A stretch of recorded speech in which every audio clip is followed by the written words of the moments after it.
Sa ating bagong episode, ito yung tinatawag na one of the last mile schools of Zamboanga City. Pero bago mo marating ang lugar na ito ay mabubusog ka muna sa daming magandang tanawin ang pwede mong makita rito. Welcome to Santa Fe Elementary School! Ang Santa Fe Elementary School ay may layong 15 kilometers away from Maria Clara Lorenzo Lobregat Highway. At isa pa, walang signal sa lugar na ito kaya kung gusto mong makaiwas sa social media, ito ang lugar na pwede mong puntahan.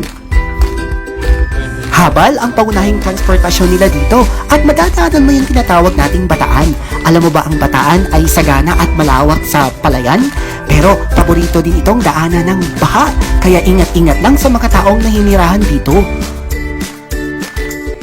Madadaanan mo din yung tinatawag nating Tagpangi Bridge, isa sa mga pangunahing dahilan kung bakit gumagaan at napapadali ang buhay ng mga mamamayan dito, lalong-lalo na kung sila ay lumuluwas sa bayan. Sino ba naman ang makakalimot sa Tagpangi Elementary School kung saan ako nag-aaral ng elementarya? Simulan na ng ating adventure at dito makikita mo ang iba't ibang klase ng daan. Merong maputik, kulay kahel na putik, mabatong daan, at meron ding simento hanggang marating mo yung tinatawag nating mababang paaralan ng Santa Fe.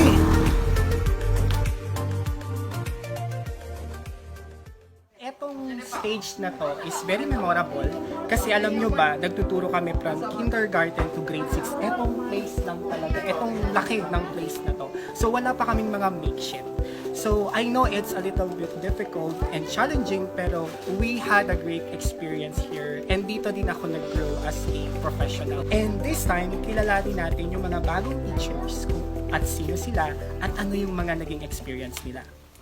Hi, I'm Jaza Araglado, Teacher 1 here in Santa Fe Elementary School, 1 month in service, and masasabi ko lang it's a challenging na ma-assign here sa Santa Fe, but then I take it as an opportunity to grow professionally and to be a better educator. And I know na pagkatapos nito, kung saan man ako ma-assign na school, I know I can do it. Hi, I'm Rain Christian C. Guevara and I'm Teacher 1 here in Santa Fe Elementary School. I am grateful for this work because I can provide the needs of my parents and my needs. And despite of the distance and the midst of the pandemic, I'm grateful for being assigned here in this school. Hello, I'm Ruby Jane T. Cruz. I'm a new teacher here in Santa Fe Elementary School. Nag 1 year na ako nung September. First, nung nalaman ko na dito ako in-assign, parang natatakot ako na kung saan yung Santa Fe na yan. Pero nung nakarating na ako dito, sobrang okay pala ng place, okay yung mga tao dito, mababait, tapos adventure lang, kahit mahirap yung adventure pa rin. Hi, so my name is Serene Eliza El Balingit. I'm a substitute teacher here in Santa Fe Elementary School. I am grateful for the people, especially to Ma'am Banji, for welcoming me here and also to the parents. Santa Fe is a beautiful place to go. Hi, Evangeline E. Francisco here, the teacher in charge of Santa Fe Elementary School. Santa Fe ES is considered to be one of the last mile schools of Zamboanga City Division. School was founded way back 2011. It started with one teacher, Jeffrey F. Tanginan, at the same time heading the school. Today, we have 6 teachers, including yours truly.